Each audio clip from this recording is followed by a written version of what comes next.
So welcome to this Living Wholeness website, to what is the Christian Wholeness Framework. And I'm Dr. John Wallow, adult child and family psychiatrist, found this framework about 25 years ago. It's now 2014, and it's just such an amazing privilege to be here with you, just to briefly describe what is the framework. And the website it occupies most of that question. What actually is it? What does it do? Who's it for? Why use it? And how can it help? So, and I'm here with Andy Pocock. Sure. Andy, maybe I could just ask you a question. Yep. What is the framework? What is the framework? And by the way, Andy, you're a counsellor, and in Masters in Counselling, we've been travelling together for a while. I think that's a lot of what the framework is about, isn't it? Yeah. Is travelling together. And it, in essence, is 5 steps and 5 shapes. But just before we get onto that, it is firstly as Christian, and the 5 shapes really highlight the God part of the Christian Wholeness Framework, each one of them. So there's the triangle, which is God, oneself, and others, and God there being at the top, which in essence is an expression of that great commandment in Mark 12, 30, 31. It's to love God, others, and oneself. Mm-hmm. And then it moves on to our whole being, spirit, soul, mind, body, and social. You're talking about the circle. Now I'm moving on to the circles. But again, the central part of that is the spirit, the God who's not only with us, but God who is in us. So in essence, we've got about 5 circles. And Andy, let's share this together, because I think you're great at talking about this. There's the 5 circles. How about you give it a go? Well, the one that always, you've said the central one is the spirit circle. We believe that we are spirit, and God's spirit lives within us. The one that really gets me, that I really focus on a lot, is the heart circle. And that is really the essence or the core of who we are. Where our self-worth comes from, our values, what's important to us, our centeredness, how we are wounded there as well, and how that affects our heart. So when we get that, I think we get the person. Going out is the mind circle, and as psychiatrists, you probably deal with that more. Yeah, but I think we always need to be looking at the mind, and I think one of the beauties of the framework that it tracks people, particularly the circles, into the centre. But then sometimes we miss out the mind, and it says in the Bible that we need to renew our minds, which includes our feelings, our thinking, what we perceive, our intellect. And there's a wonderful hymn which says, "Take my mind," and along those lines, take my intellect and use every power as you will choose. And then outside of that is the body, the physical side, and that matters too, our health, and what we do and what we say. And then there's the social side. And the body is also behaviour and communication, isn't it? Isn't how it? we talk to each other, how we speak with our wives, our kids. Yeah. All that side of it is really important. Yeah. So the circles really respond to the question, which is, who are you? And how are you going? Yes. Who are you and how are you going? Whereas a triangle is nearly, why are we? Why are we here? Is, as Jesus said, and I've said this before, that the most important thing is that we love God, our neighbour, and ourselves. And then let's move on to another. Well, my old favourite is the square. Go for it. And I love the square because it's simple. Probably like me. Teaching it to men, I just love to use it when I'm sitting with a bunch of blokes, because men struggle to articulate. And square starts, are you above the water level or below the water level? Everyone gets it. Or you're just bobbing up along on the water level. Above the level being? Well, when you're above the water, you can breathe, you're alive. Things are going okay. When you're pushed below, struggling, you always want to struggle suffering. to come up for some air. Yeah. So, and blokes get that. And the other then is to separate it the other way. Am I self-focused?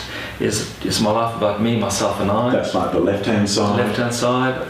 Or is there another cause in my life? Possibly God, possibly others. And you can put yourself in that square somewhere, and you get a much better, clearer perspective of how you're doing. Yeah. In a way, with a square, you can nearly have 3 columns: self-centered, other-centered, God-centered. We put it down to 2, which in essence is the God-centered.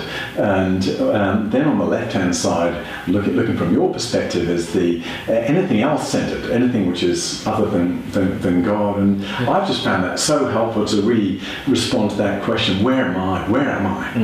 Where am I really? Where am I really? In whichever parts of my life. Yeah. We can often pretend. Yeah. I know I can. Yeah. And I know the cross, which the square sits on, the cross, which is also in the central circle, the spirit, is sometimes a bit hard to understand. But I'm just so grateful, because what it does really express is, firstly, that when we become Christians, it's like we've been transferred from one side of the cross to the other side. We were dead in sin, and now we are dead to sin. We have become born again into a new family, into a new kingdom. And for me, that's so good, because I so often then can now return back to who I am, to where I belong, even if actually I'm living in practice that's above the crossbar in very much a self-centered or even other-centered way. I can just return back to the foot of the cross and to receive who I am, born again, that I'm dead to sin, that I'm alive in God. Andy, any comments on the crossbar? No, I know this has always been such an important part to you, the foot of the cross. So I've heard you say that I don't know how many times, and it's beautiful. I wonder if we need to, just because of time, move on to the pyramid. I know there's other material on the pyramid, but it's probably important that we just explain what the pyramid is. Can you help us with that? Yeah, so Andy, there's the four corners and of the everyday person, the church, then thirdly is people helpers, and then fourthly is professionals, particularly professional counsellors and coaches. Why a pyramid? You've described a square. Exactly, thanks. Right at the top, again, is God. And I think then the other thing which is missing there is that we should all be in two places. One is in the middle of that pyramid, where we have firstly received support, where we engage other help. And then, but also then when we're on the outside of the pyramid, in whatever role we're in, family or with a church or people helping, or in whatever profession we might be in, that we're actually serving others. So the pyramid, when you say on the outside, you mean the where you actually serve. Yeah. When you say the outside, that's what you mean. Thanks, Andy. Being on the outside, serving the person, whoever that is, in the middle. Whether it's one of my kids, or whether it's someone in the church, in my small group, whether it's someone I'm doing people helping with, or whether it's someone from my workplace who I'm there seeking to serve them in a God-centered way. Okay. Yeah. I understand that. Finally, the steps, Andy. The steps, where do you begin? The 5 steps, although we can make them 4. 4 steps. I use this every day of my life. So every client I see, I use the steps. Every person I meet, I use the steps. And I think the bottom run of the step is what everyone wants, is connection. And that's, until you have connection, you have nothing. And that has really been so real to me, because often I would try and jump up and try and fix things or get an outcome. And just learning that it's all about connection. So the first step for me is connection, and that's primary to every single relationship I have. Yeah. And that connection for me is love. And that's what it's about. It's that being with, it's that relationship, that attachment, being attuned to someone, that being really present with them. Yeah, it is. It's love, it's acceptance, it's being with. Yeah. It's really just acknowledging the other and the relationship between the two of you. And then this is where we put the safety across it. We haven't got time to talk about that today, but safety is a very helpful acronym for looking at what connection is. Without safety, you don't have connection. You don't. Yeah. If I'm unsafe with you, there's no way I'm going to share my heart with you. And so we just put up the facade. Or we pretend or whatever, but there's no connection. And then the second step, Andy? It's understanding. We all want to be understood, and very often aren't. And one of the great gifts we can give to another person is to give them time to listen, to really understand them, to see what makes them tick, see what their life's about, and just understand. Yeah. And so for me, in our small group, we at church, we're trying to understand, to know each other deeper, know God more, know ourselves more. And as a professional psychiatrist, a lot of what I do is to try and understand. There's no point in going further on unless there's that connection and the understanding. Absolutely. Then the response step, Andy. Well, that's what we love to do, isn't it, as men? Fix things.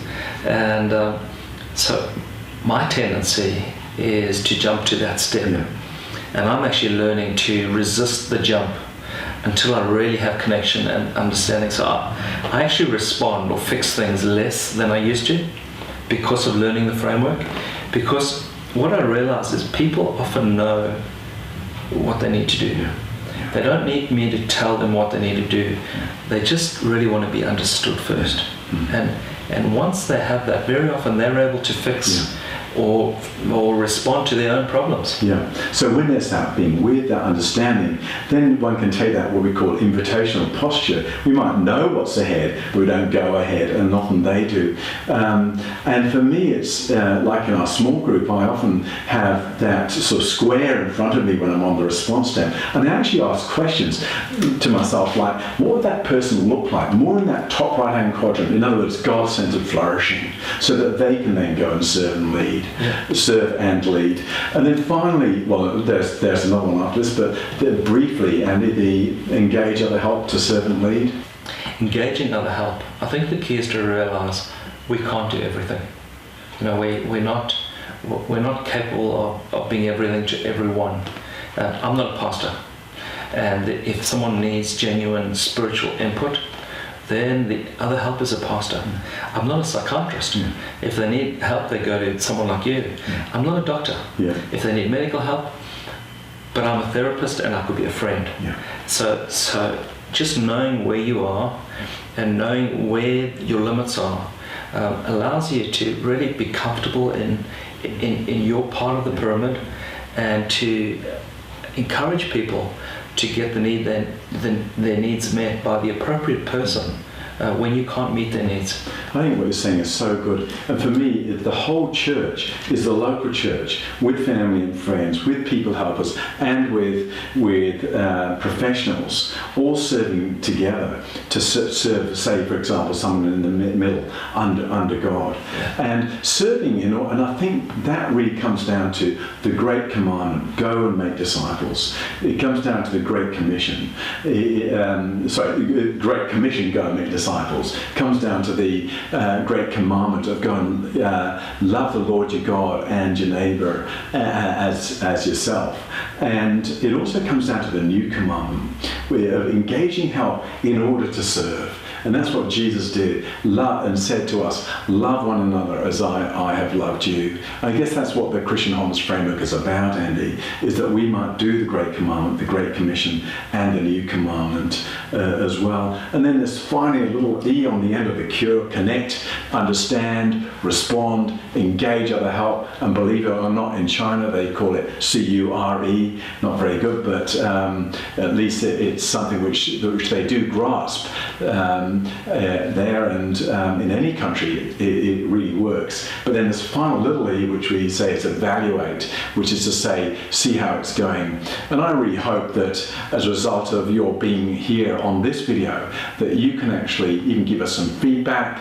We'd love to have that, and also become more of the Living Wholeness community yourself. Take the framework and use it in your way. Let us know if it should change. It's been 25 years, but we still want it to grow and to be useful, to release rather than to restrict. Thanks for joining us here on this clip in terms of Living Wholeness community. What is the Christian Wholeness Framework? A very brief introduction. Thanks a lot. Thank you.